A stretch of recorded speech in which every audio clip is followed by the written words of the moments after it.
During medieval times, most people were illiterate.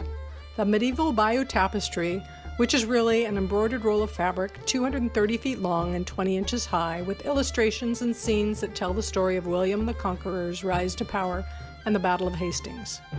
A brief history stitched into fabric.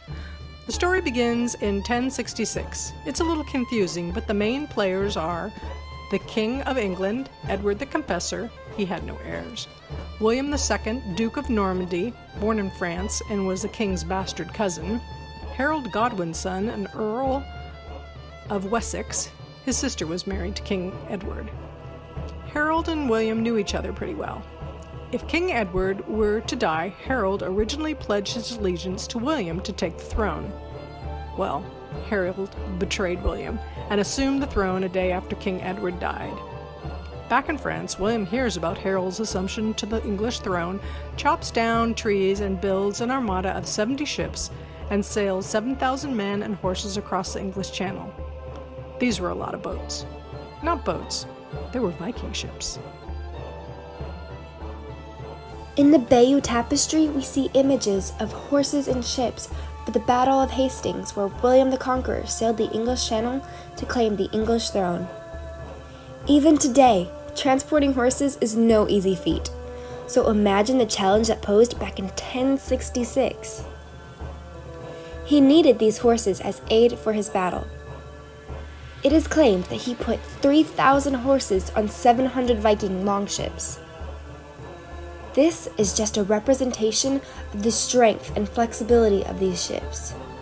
One of the main keys to the Viking ships was the type of wood that they used and the way they split their planks, where they split the timber following the natural marrow lines within the tree. The Norman conquests of 1066 to 1070 resulted in the spread of Norman architecture into England. A popular structure was the Motte and Bailey Castle. In its simplest form, this type of castle had a mound, called a motte, made of earth and stones, with a residence called a keep on top of it. Surrounding this whole structure or immediately next to it was an open yard called a bailey, with a defensive barrier. These castles and their yards gave security to soldiers, their horses, and their equipment. The mound provided a lookout point to watch for enemies, and the overall structure served as a way to intimidate passers-by. Castles and advantageous locations got an upgrade from wooden structures to stone.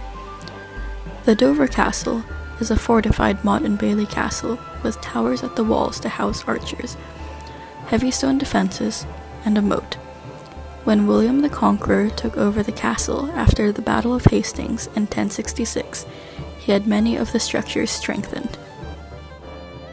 As the story continues, once in England, William casually ransacks the local village, builds a wooden fort, and has a family-friendly barbecue as he waits for Harold's army to show up.